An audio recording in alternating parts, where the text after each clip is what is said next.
Welcome back, guys, to our fourth installment of the Big Sky Podcast Network Power Rankings, presented by Tubbs of the Club, meaning presented by Snake River Stampede Canadian Whiskey. Dude, I'm gonna pat ourselves on the back, call us a dream team, Patty, because hey, we always record at like 10 p.m. because that's when I can make it work. Patty's not 700 years old, so that's not a big deal to him.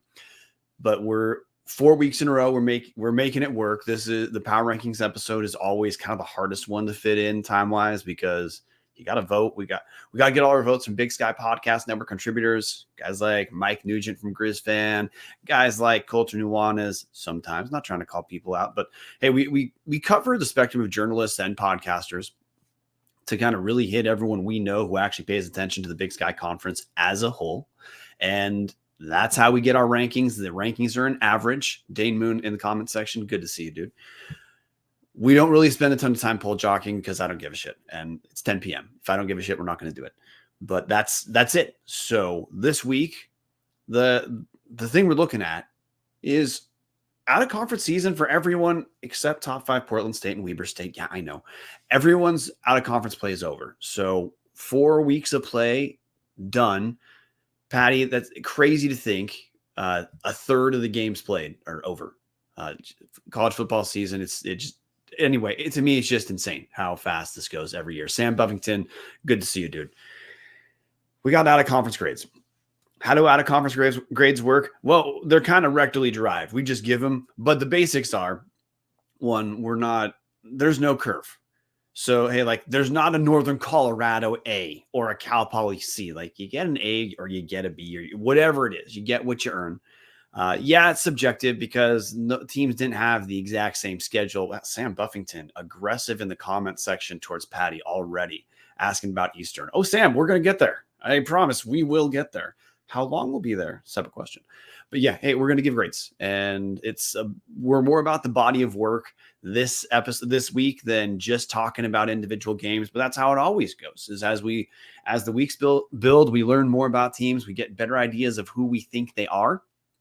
And then each week seems to matter a little bit less or a little bit more. It matters more when you're good. Each week is just another week when you're not. But that said, we have to start in a very, very familiar place. Patty hasn't even seen the rankings. Hey, Patty, who's 12? Cal Poly. How'd you know? Yeah, Cal Poly. So, hey, what Cal Poly do this week, Patty? Well, Cal Poly. Sorry, Patty. Sound like you're about to jump in. I said nothing. Yep. Oh my God, it was Cal Poly. Cal Poly this week. Cal Poly was on bye, so they did not lose. I just told you about the prep we do. So, okay, but hey, why? Hey, Cal Poly, number 12, they're 1-2. So Cal Poly sits at 1-2 on the season. The resume is a loss at non-scholarship San Diego week 1, 27-21, a loss at Stanford week 2, and a win over D2 Western Oregon week 3. Nothing last week. There's only one grade for Cal Poly. They have enough. Yep. Do we need to explain this anymore? They can't stop the run. They turn the ball over a ton. They don't score that well. Cal Poly, F. Moving on from Cal Poly. Number 11, Patty, you have not seen this list. Hey, who's number 11? Probably Northern Colorado.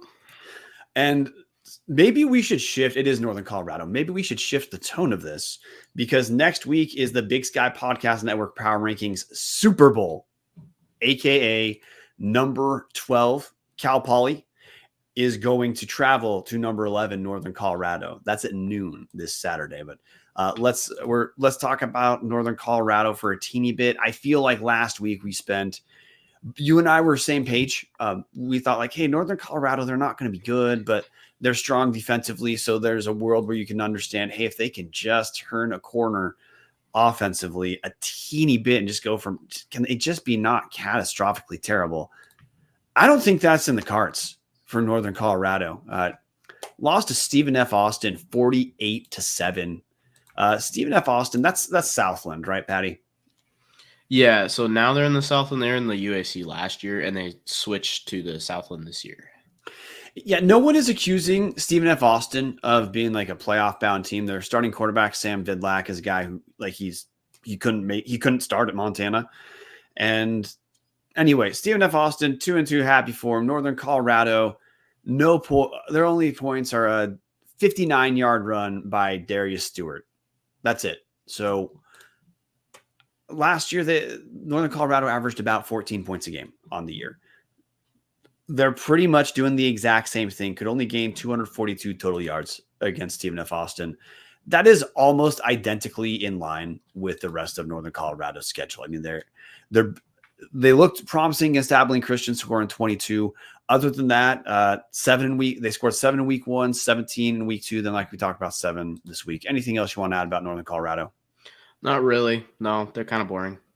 No, you're right. Absolutely no pass game. No. I mean, I do believe in Ed Lamb. Like he has been a good coach in the past, but didn't happen last year. Not happening this year. Number 10, another team we're going to spend no time talking about. Top 5. Oh, so we forgot Northern Colorado. Patty, okay, my grade's an F. What's yours for Northern Colorado? It's an F. Yeah, I don't know what else you could give Northern Colorado. And Northern Colorado had some FCS games. That was just Stephen F. Austin was an FCS game. They just got their ass kicked. Yep. Top 5, Portland State traveled to Boise State, lost 56-14. Again, like there's very little interesting to me about Portland State. They're a slightly different version of Northern Colorado in the sense that they have a little bit of offense because Dante Sachere can run. Quincy Craig's solid running back, but they cannot pass. They have a pretty brutal schedule they're running through this year where, I mean, honestly, they have like one potential win on the schedule, realistically. Northern Colorado last week of the season. Yeah. Maybe if Idaho State face plants, but it's an F. I mean, look, for Northern, the previous teams, their schedules were like so uninteresting. I don't think as we're talking about, like Portland State 4 weeks in, get their ass kicked by Washington State, get their ass kicked by Weber State, canceled against South Dakota, get their ass kicked by Boise State, and they have Chattanooga this week. One of the last few OOC games left, but Portland State gets an F. Yep, agreed. And is there any intrigue at all in Portland State at this point to you? Like we've tried to not be flippant about teams this year, but some teams are making it hard right now. Yeah, no, they're an F, and they're not interesting at all. Now, Dane Moon in the comments section claims Eastern Washington's coming up next. And I got to say, Patty, Dane Moon is right. Yeah. Eastern Washington, we can talk about the Eagles for a minute. Now, for your sake, Patty, a minute can be a literal minute if that's where we need to go. But Eastern's in free fall. Yeah. Like I know they traveled to Nevada. That's Mountain West. Nevada. This year's Nevada with Jeff Choate is not exactly the same as last year, but Eastern gets obliterated at Nevada 49-16. Patty, you probably spent a good amount of time watching this bloodbath, but it was 35-3 at halftime. Like the game, it was not close at all. And it wasn't. This wasn't a game where Eastern was just shooting themselves full of turnovers. It was a 1-to-1 turnover. The turnover margin was even. Vesperis went from looking, honestly, in early, like against Monmouth, Vesperis looking great. The losses are not on Vesperis, okay? Like it's not just him. The issue is, as you have said on this, or you've said in private, I'm stealing your point right now. Eastern is they're the yin to Northern Colorado's yang. The Eagles have an offense, like they have talent on the offensive side of the ball. They can put up some points, 16, but they cannot stop anyone in particular on the ground. So, Patty, first off, I want you to give your grade on Eastern, and then you can talk a little bit about the week.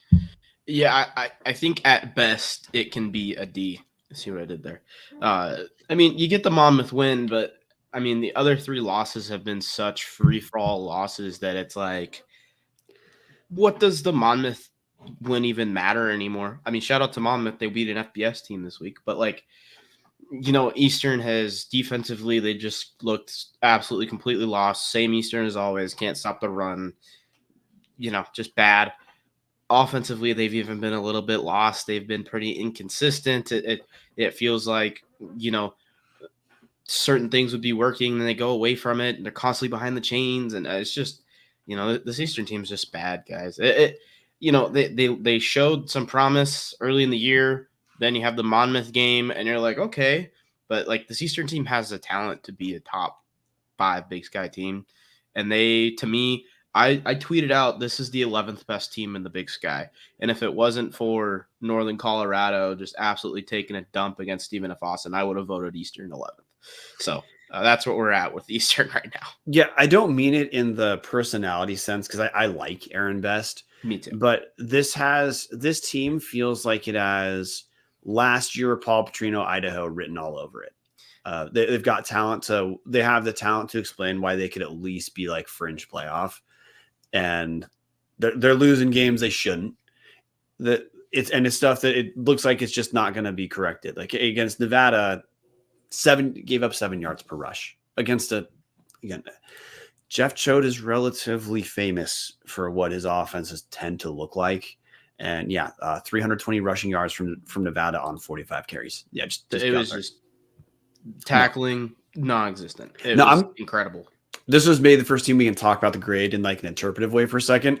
I'm gonna agree with you with a D, but this is a D- that seems destined for an F. If we're talking relative to the season, like expectations from like nationwide, anyways, this is undoubtedly an F. I only put it at a D because at least they've won a Division I game, game that counts for the playoffs. Yeah, but but no, teams in free fall, and they are quickly descending into the ranks of teams we don't really talk about on the show that much. Unfortunate, but true. Number 8.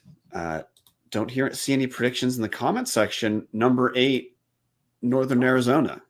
Brian Wright's team on paper had a relatively had a rough outing against Incarnate Word, losing 38-14. But Patty, I'm going to give you a second to talk about this game before we hit the grades. 38-14 in a game that it felt closer than 38-14. Yeah. NAU was in this game. It felt like the whole time, like they were moving the ball and they were getting stops. It's just NAU shot themselves in the foot like 8 times. Yeah, this is a little bit of 4 turnovers. 4 turnovers. One of those being a fumbled punt return gave Incarnate Word the ball on the 20. NAU also they went for it on like 4th and goal or 4th and 10 or 4th and something from like the 10-yard line. I think twice they dropped touchdowns on 4th down. They had a long touchdown called back for a hold. So in addition, Patty, to the four fumbles lost, NAU goes 2 of 7 on 4th down. Yeah, so that's effectively 9 turnovers. Like it. That's insane. Like NAU outgained Incarnate Word by I think 60 yards. Like NAU was in this game. They just turned the ball like 27, but still. They did outgain Incarnate Word. Yeah, I mean, it just like when you eye test, and the eye test told me this was a pretty even game. Scoreboard otherwise, I think NAU is a lot better of a team than 38-14. But that said, they haven't done it against good Division I talent yet. So I can definitely see that them being 8. I probably would give it. I mean, like a C. They showed some promise. Let's hit the actual grades for a second, like the actual games, just to make sure you're clear on this.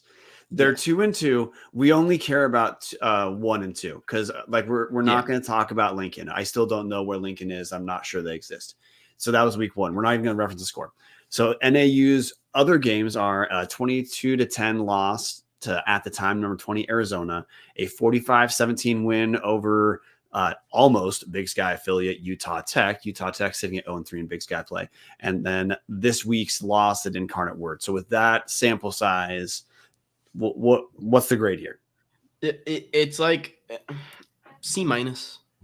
Like I think there was some promise in all 3 of their Division I games that we gave a crap about. There was definitely promise.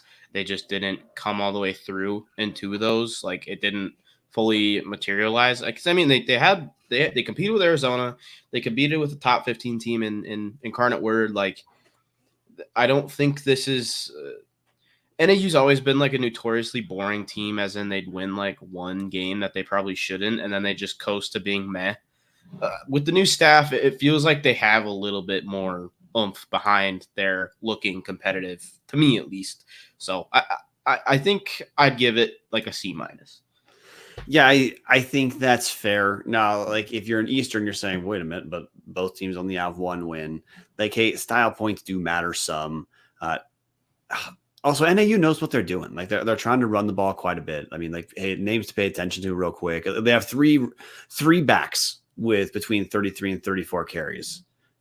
So Darvin Hubbard leads the team, 33 carries, 229 yards. But also Ty Pennington at quarterback has 34 carries, but not awful. Counting sacks, he still has 3 touchdowns and 158 yards. And then Seth Cromwell, he's the other running back, 34 carries for 150 yards and 2 touchdowns. So like they know what they're trying to do. They're trying to run the ball first. I think C- is fair. I'd call NAU frisky right now, as in, hey, like Idaho plays NAU. Do I have that penciled in as a win? Yes, but is it have I written that game off completely? No, absolutely not. There's some things NAU does well, and as we just hit on, now glass half full.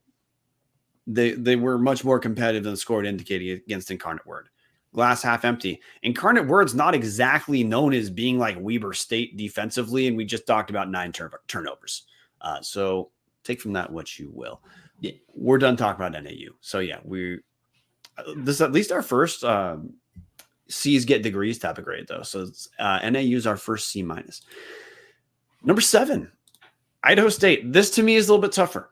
What we're going to do grade wise for Idaho State, because they have a little bit of that, D2 garbage magic in their schedule, but Idaho State picked up a win that look, hey, Southern Utah almost beat UC Davis last week. And then Idaho State controls Southern Utah pretty much the whole game, wins 38-28. It looked like there might be a shift in the guards quarterback wise because of how bad Kobe Tracy was against North Dakota, but no, he was back in there. They're doing their same thing where they've got the lead quarterback this year's Kobe Tracy. Then Hunter Hayes comes in for his change-up role because he can pass and rush. Tracy goes 14-22, throws a touchdown. Hunter Hayes is going to have some pretty wild stat lines periodically. Goes 3 or 4 passing for a touchdown, but also rushed for 2 touchdowns. So in a total of 11 touches, accrues 3 touchdowns.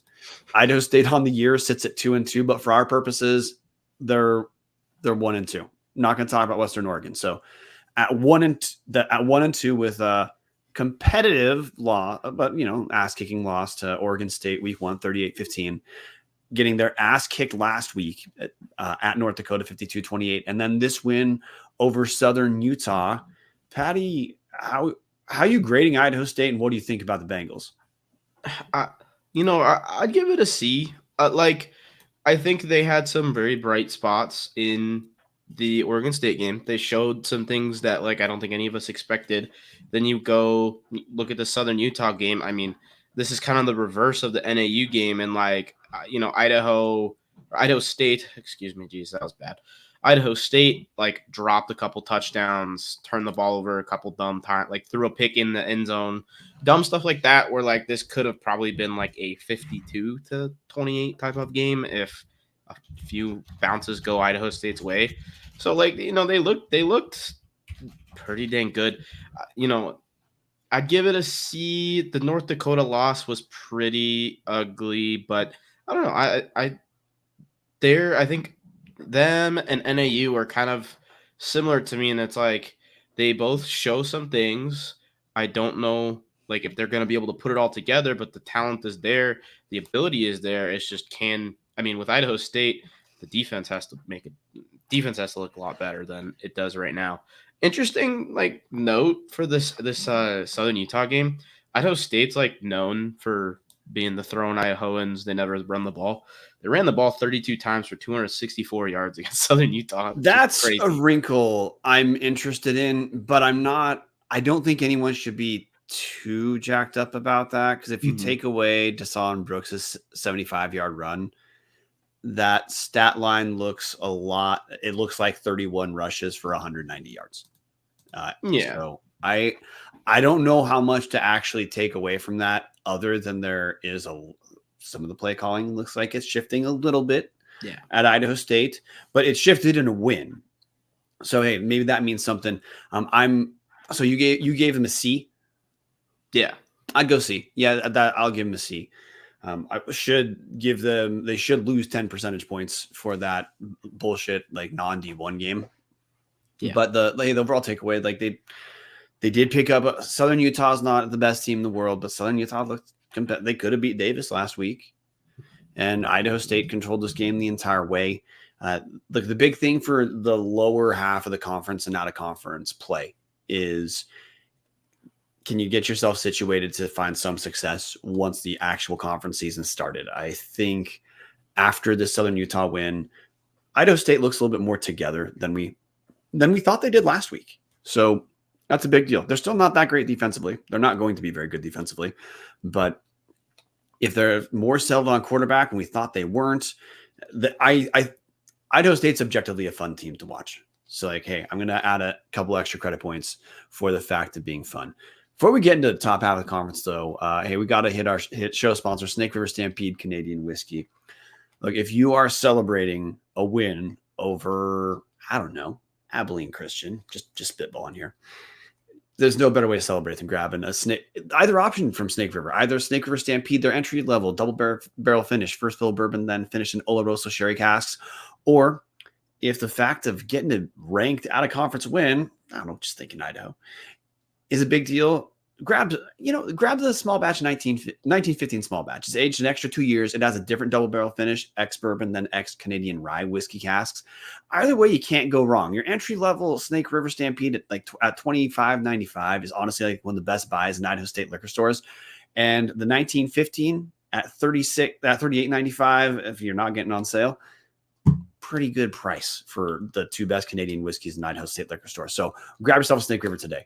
Number 6, Dane.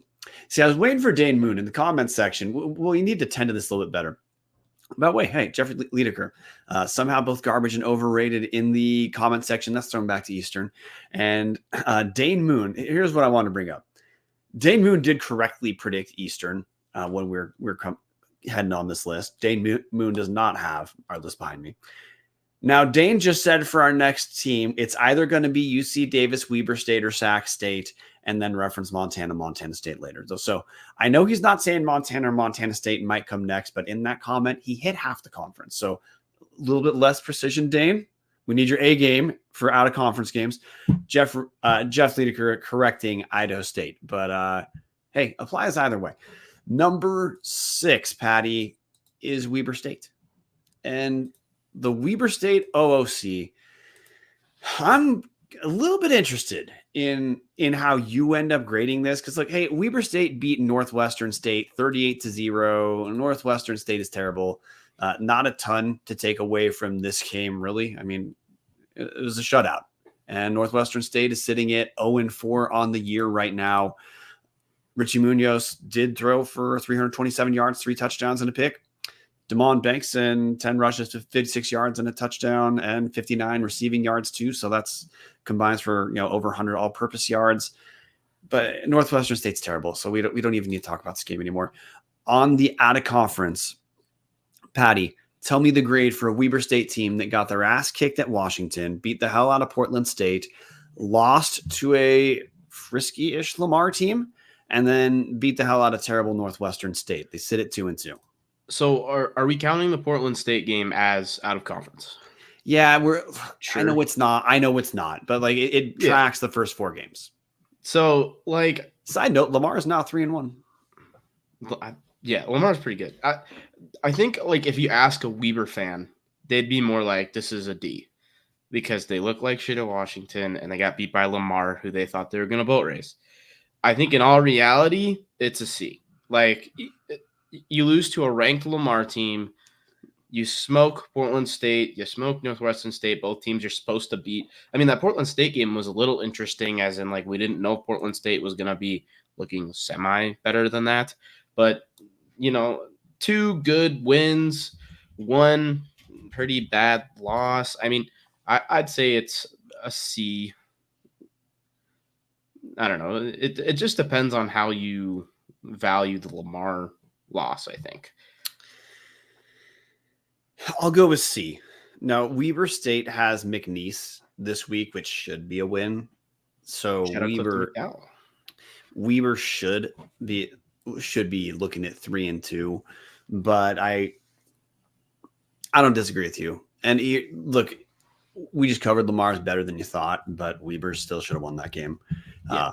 Weber's team with playoff aspirations, and there's some good teams in the conference ahead of them. So this is, I'll go C plus because you got to grade this better than Idaho State, but it's not that much. Or I mean, it's a win, so it matters. And Idaho State, one extra win might be a huge deal. We'll see. But I mean, you kind of hit the nail last week talking about Weber. Their O-line does not look quite strong enough to run the way Weber probably wants to. And it still isn't clear to what extent they're going to let the team rely on Richie Munoz, and which just means that they're a team that still looks like they have a little bit of themselves to figure out offensively. They're going to be good defensively. That's going to keep them in a lot of games. I don't think Weber State's going to get blown out by anyone because they're strong defensively. But yeah, I'll go C plus, and that's good enough. Number 5, Patty, your guys, the guys you are really looking forward to in the Dome. Well, not in the Dome. This is going to be in Davis. UC Davis is number 5, and we're obviously in the top teams in the conference. UC Davis gets a gold star to me as the most underwhelming good team that we get to talk about. So Davis beats Utah Tech 32-14.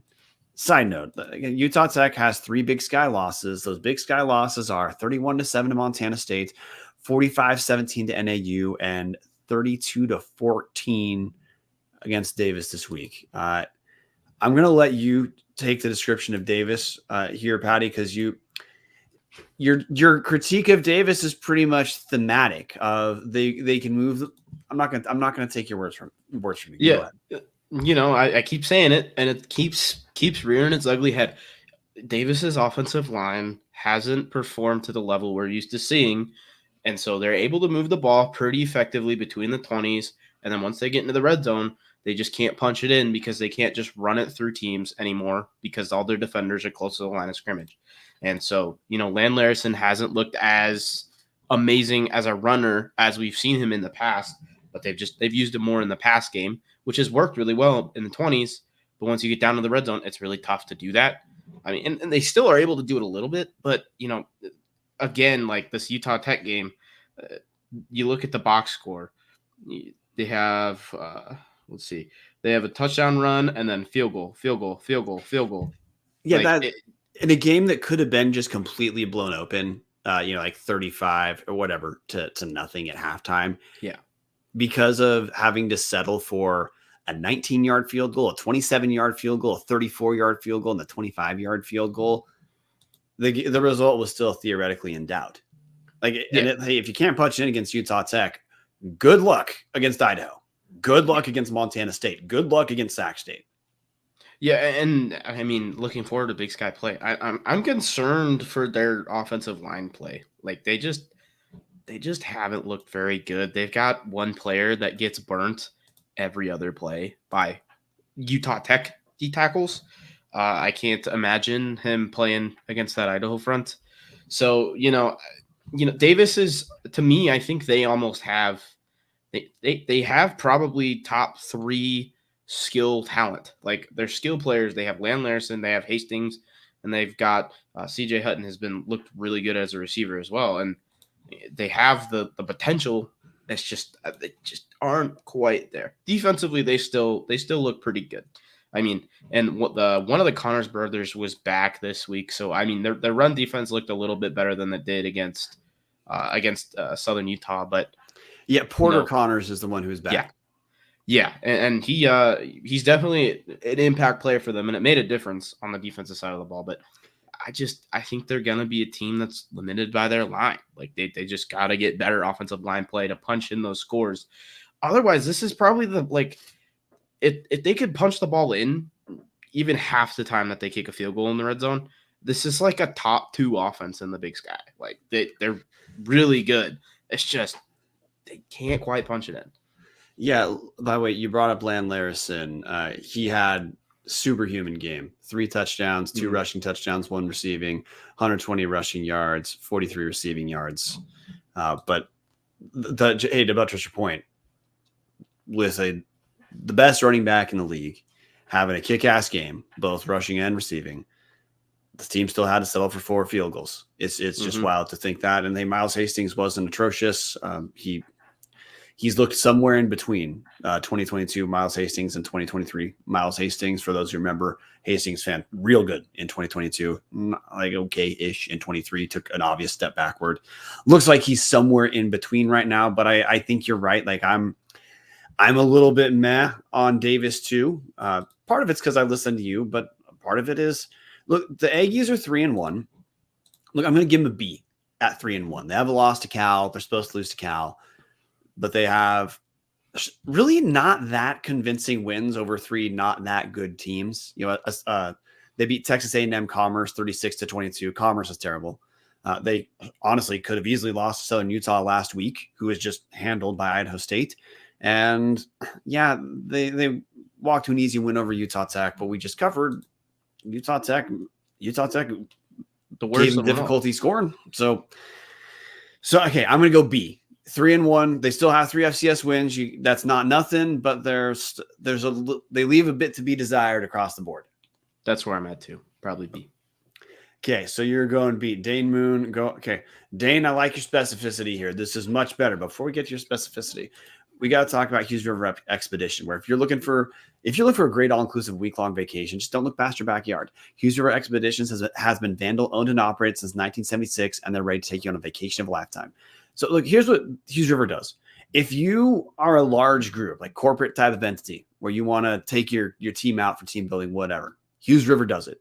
If you're just a family, it's like you and a couple people, you want to go see nature in the Pacific Northwest, and you want to do something you're going to talk about for the rest of your life, Hughes River works for that too. All you got to do is get a hold of Colin. The trips are all inclusive. Call them now, 406-540-4450, or check them out at hughesriver.com. Dane, how'd you know Sac State? Sac State number 4. We are shockingly not doing a terrible job of getting through the time we're looking at. Sacramento State had Texas A&M Commerce this week as well. They looked a little bit different than UC Davis did. So Sacramento State absolutely cruises to a 34-0 win over Texas A&M Commerce. Carson Conklin gets the start at quarterback. He is just the starting quarterback now. Caden Bennett is it's a thing of the past, I guess. Conklin, 13-22 for 154 yards and 2 touchdowns. Elijah Tolliver, 20 rushes, 128 yards, no touchdowns on the ground, but he did get a receiving touchdown. And the thing I just want to bring up, because we talked about it last week, Sac State had like 12 TFLs last week. And this week, honestly, I have to sit here and count the total TFLs is, Patty, I'm going to let you talk about it because legitimately the box score I have doesn't have the number, and I need to bring this number up. But your grade for Sacramento State? I think Sac State's, I'd say B plus, and I think the only reason 9 TFLs. 9 TFLs again. So like geez, that's good. But I think the only reason they're not higher than a B plus right now is the Caden Bennett, Carson Conklin back and forth that we saw in the 2 Mountain West games. That, I mean, I think if they stick to one guy, I think they beat San Jose State. Who didn't San Jose State just take the Cougs to like double overtime the other night? Anyways, so you of course know the term Cougat, and that word is real. Yeah, and we're done talking about WSU. Yeah, so I mean, Sac State, they definitely, to me, watching them, they look like one of the most talented teams across the board in the Big Sky. And I think now that they seem to have found an identity offensively with Conklin. I mean, they ran the ball 50 times against Commerce, which, I mean, they're up by a bunch, so they're going to do that. But I think they may have found the recipe for them to be a really good Big Sky team. And I think the Big Sky should be a little nervous, which I hate to say because I'm the Sac State hater, stingers down guy, but like I think Sac State is looking more like the 1 and 2 in our power rankings to me than they are that next tier down with Davis and those other teams. That's how I'm feeling about them right now. I think there's a lot of the identity of Sacramento State is going to be kind of like Idaho, but slightly different. I mean, like, hey, obviously different individual strengths, but hey, if you have Carson Conklin as your quarterback throwing like 25 times, like he's a good passer, but that sounds a little bit more like what this team needs to be. And with what Andy Thompson's defensive background sounds a little bit more like it's him. Also, just look at the broad spectrum of power FCS teams right now. They're most of the power teams run the ball, and they still do pass some. Like this isn't the Citadel or something like that. Shout out Kevin Marshall. But it's passing's complementary to what they do offensively, and the teams kick ass defensively. Now, Sac State has to do this against good teams on the defense side of the ball before we say this really matters that much. Because in the same way that Davis not annihilating Texas A&M Commerce last week was underwhelming, well, don't take too much away from beating Texas A&M Commerce. They're terrible. I'm going to go with – it's weird because my tone is very different. I'm going to go C+ for Sac State because they're sitting at 2-2. They have to be graded below Davis because they have one fewer wins. Yes, they've had a tougher schedule, but they gave away a win. And again, we've said this, we'll say it again. Had Sacramento State held on week 1 against San Jose State, that's like if they had their offensive identity resolved week 1, which a lot of teams don't, we're talking about them the way we're talking about Idaho, which is just completely different.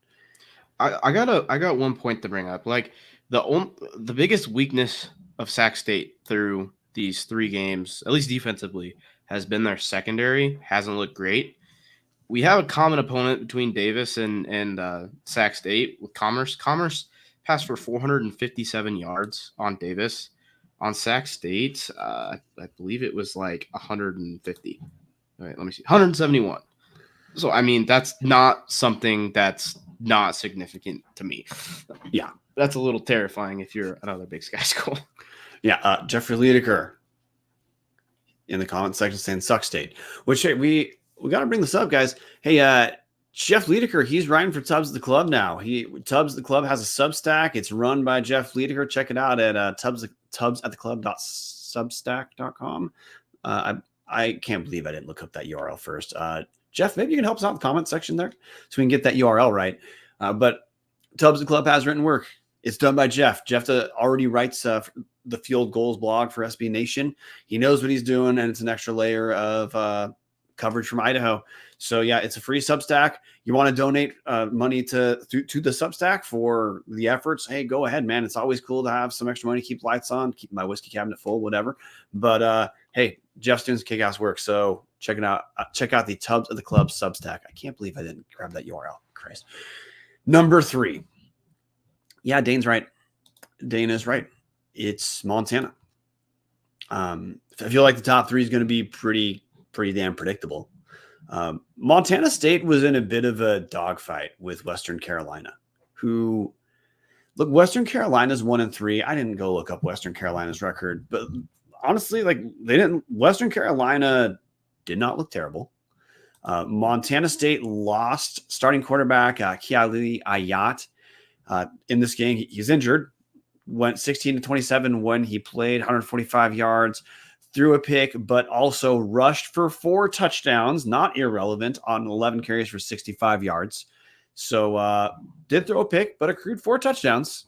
We can call that productivity.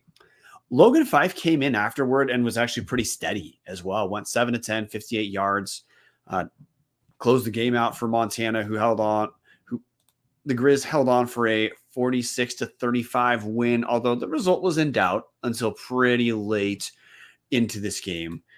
So hey, Montana sits at 3-1. we do understand it. We can understand that loss to North Dakota a little bit differently now. But the Grizz 3-1 with 3 FCS wins over Missouri State, Morehead State, non-scholarship Morehead State, and Western Carolina. Their losses to North Dakota. North Dakota on the year right now is sitting at 3-1. They're 2-0 in Big Sky play. They just beat San Diego. That tells us nothing. So, Patty, takeaways from the game and your OOC grade for Montana. Yeah, I mean, it is important to note that Western Carolina nationally was understood as like a top 20 team coming into the year. Then they had some things go bad. I think they lost the game to Campbell. And so, like, they took NC State to the wire. Then they lost to Campbell somehow, who I don't even think is ranked. And then they beat another ranked team in Elon. They're expected to be a pretty good team. Then they come into Missoula. They came out firing on all cylinders. And then just fizzled out towards the end.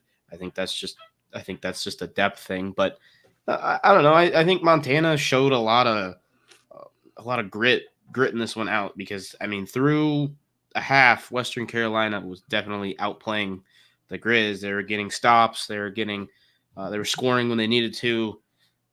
This is one that, like, it's interesting to an extent, but I think this is kind of what I might have expected, really. Which, I mean, if you're an average Grizz, you probably expected to blow Western Carolina out. But Cole Gonzalez, it's a top 25 team. Cole Gonzalez is a guy that has been on Walter Payton watch for 2 years now. That's Western Carolina's quarterback.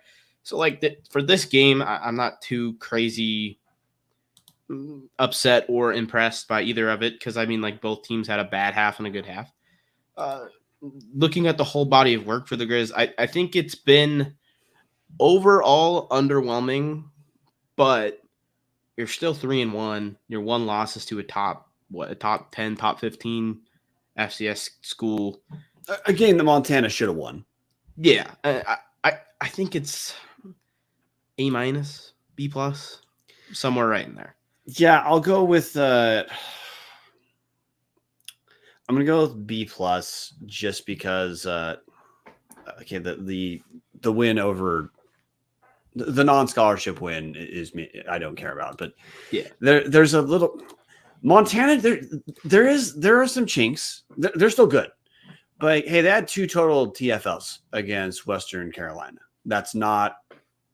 They're a little bit less effective. Their pressure is a little bit less effective at getting the quarterback this year. Mm-hmm. At least thus far, it is, which is not a shock. You lose a guy like Alex Governor, and it's not just plug and play at that level. They're still a good defensive team. They're also confusing. Eli Gilman is averaging 10 yards a rush on the year, and he only has 45 carries. 45 carries for 456 yards and 6 touchdowns. It's astonishing to me that 4 games in, the dude's averaging like 10-ish carries a game, because he looks like he's taking a step. He looks like him and Lan Larison are pretty clearly the 2 best running backs in the Big Sky. Not clear which is which, but Gilman has 3 fewer rushing yards than Ayat has passing yards, but Ayat has thrown it 86 times. That's just a reference for how good Eli Gilman has been. I don't understand why he doesn't have more touches. Or then the receiving room. Yeah, I know Bergen missed some games from injury. He has 10 catches total on the year. I feel like Montana has some offensive weapons, and the answer is, okay, like, you guys have like one of the best receivers in the league. You guys got like one of the best running backs in the league. I don't know. Could you let him have the ball once in a while? Mm-hmm. And that might take care of a few things, but that's how it is with the Grizz team. That's how it's going to be. Before we talk about thing, I got like, why are they throwing the ball 40 times a game? I just wonder why they're throwing the ball 40 times a game. They actually have a lot of depth at running back, in addition to Gilman. I mean, like the clear weakness of the offensive line has been pass protection. Yeah. Why not lean on the running game? Yeah. Take a little bit of load off of your young quarterback. Like Malay Fanati. I'm sure I butchered the dude's name. He's averaging 7.3 yards carry. Nick Ostemo, who I never, not to put the dude down, he just never really stood out that much to me as a Big Sky running back. He's averaging 5.6 yards a carry. Like, I don't know. I feel like if you gave those guys to Jason Eck, like we'd be talking about like Eli Gilman looks like he's going to win the Walter Payton Award. Speaking of Jason Eck, number 2, Idaho. Before we talk about Idaho, hey, patreon.com/Tubbs the Club. Support the show. If you're an Idaho fan, why aren't you there already? The Discord explodes during Idaho games.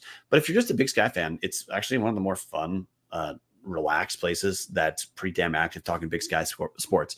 Costs a little as a cup of coffee a month. Patreon.com/Tubbs the Club. Number 2, Idaho. No, we had a full show talking about Idaho. Idaho leads 27-3 over Abilene Christian at Abilene in the third quarter and barely holds on for a 27-24 win. Look, we saw what Idaho is right now. They're very strong defensively. Now, late in the game, this against Abilene was the first time the defense actually started to look a teeny bit tired the entire year. Other 3 games, defense actually looked better in the second half than the first. Right now, Idaho kind of relies on big plays offensively to get their points. And the riddle for Idaho against better teams is going to be, hey, how can we buy the defense a little bit more time off, especially if some of those big plays aren't coming. But look like they have one of the best defenses in the nation. Offensively, like they're still fine. Like, it's not a catastrophe or anything, even with backup quarterback. But, I mean, Idaho losing their starting quarterback, it feels like it hurts Idaho more than like, hey, with Montana, when Ayat goes down, Logan Fife, he's experienced. He played at Fresno State, so he looks fine. It's just different with Idaho, where every quarterback who's not starting quarterback, Jack Lane, is a freshman or redshirt freshman. So it's just different math. So takeaways and grades for Idaho, Patty. You know, I think a part of this Abilene game is I think Abilene's a little bit better than people expect, than people realize. And I think Maverick McIver is probably the best quarterback Idaho is going to face until the playoffs, probably, besides Dylan Gabriel. Like, I don't think they're going to see a more talented quarterback in the Big Sky anyways. You know, you still won. It's still a top 25 win. I mean, Idaho undoubtedly right now, in my opinion, has the best resume in the entire FCS. You have an FBS win and 2 top 25 wins. Do both of those teams that are top 25 deserve to be in the top 25? That's debatable. But, you know, I think that Idaho... Also, for playoff purposes, it's ranked at the time, right? Yep. I think that's a really dumb standard, but if it's the standard, it's a pretty damn good resume. There you go. And I mean, they look competitive against a Power 5 team, a good Power 5 team. You know, it's hard not to give this anything but an A. I mean, there's absolutely, like, I think Idaho has absolutely shown some chinks in the armor offensively.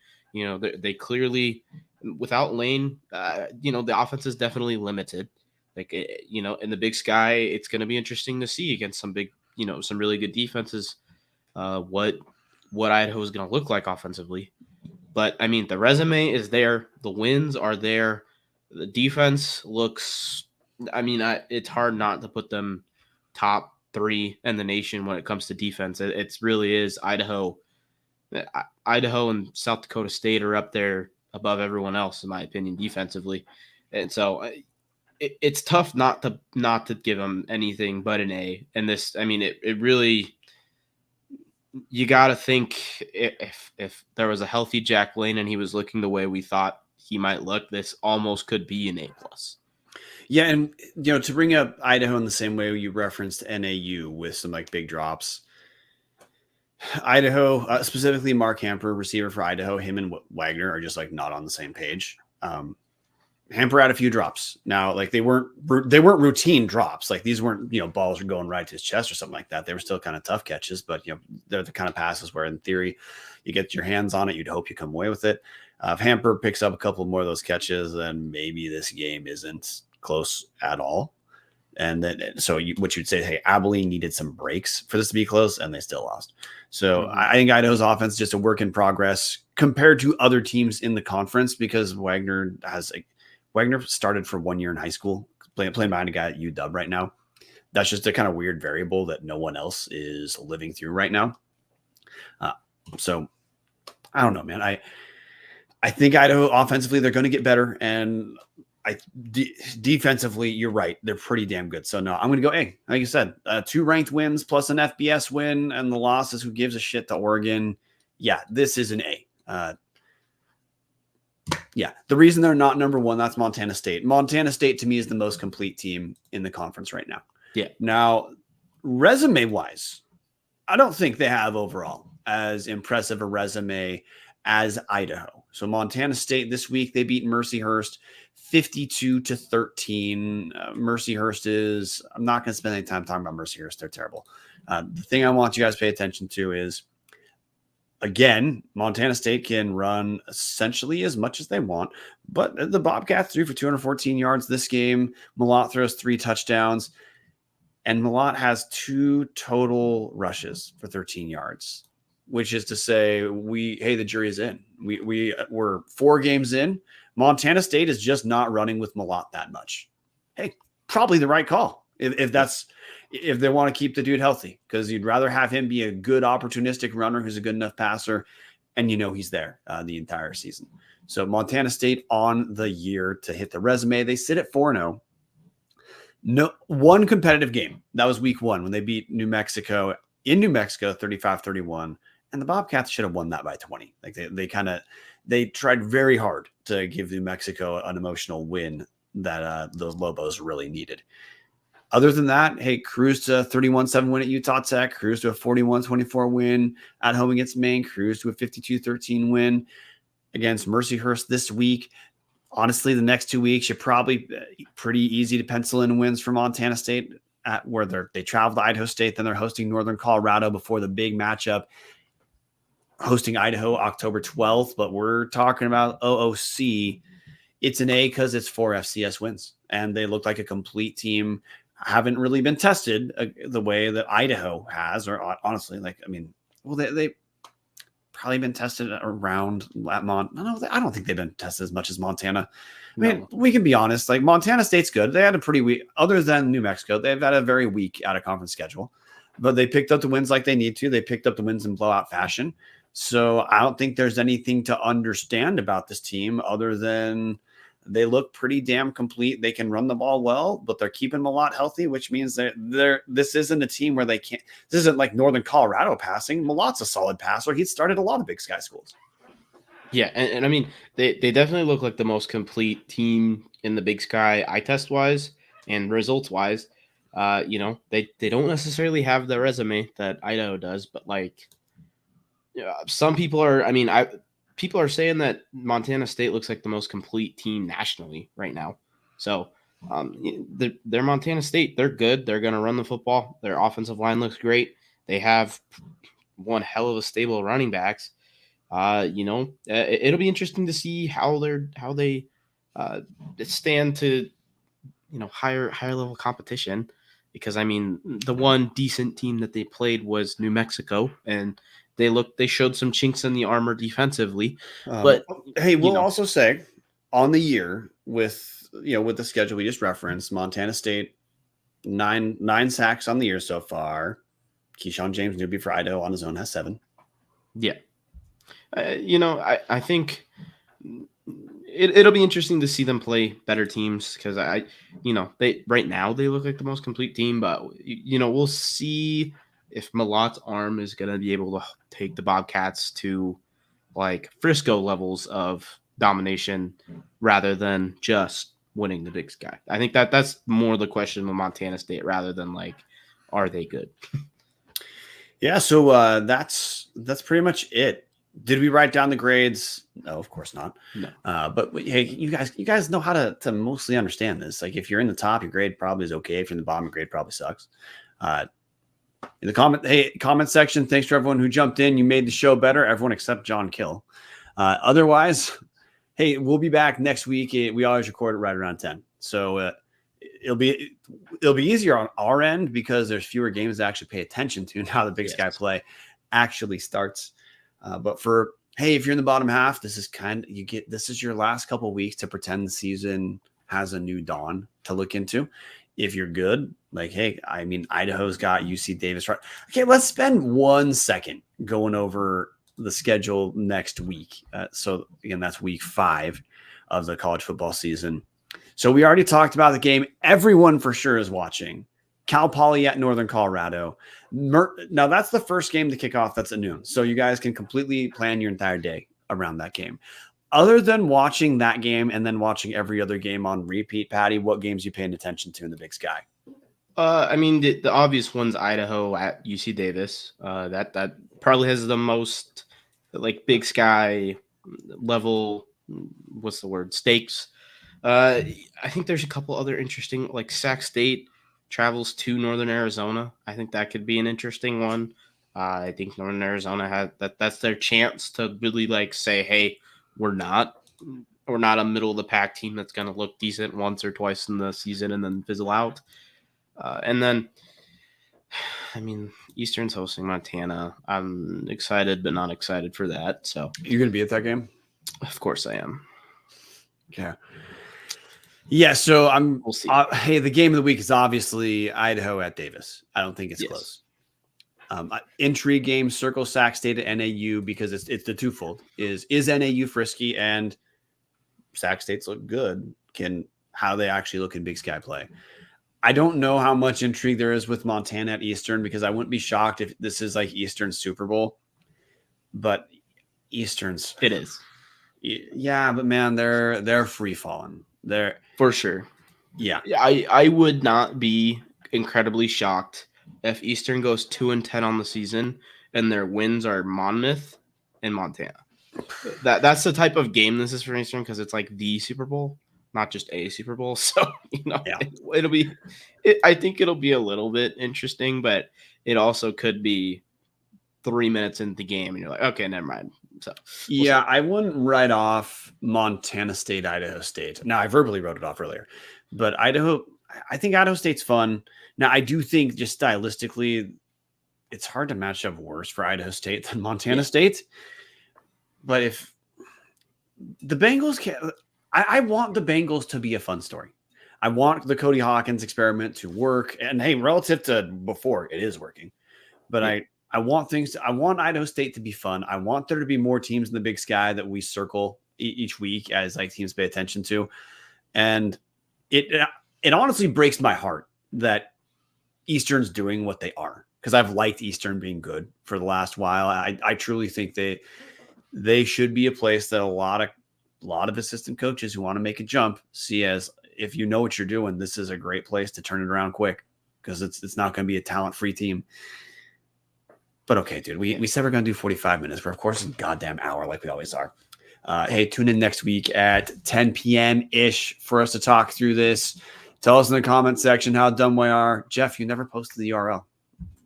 And I don't know how am I supposed to share a URL of a company I run if someone doesn't send it to me. My bad, Jeff. But yeah, Tubbs the Club has a Substack. We're going to see you guys next week. I'm going to find something to play us out. I always have to enunciate that because Grandpa Brian has absolutely no idea where anything is. We'll see you guys next week. Go Vandals.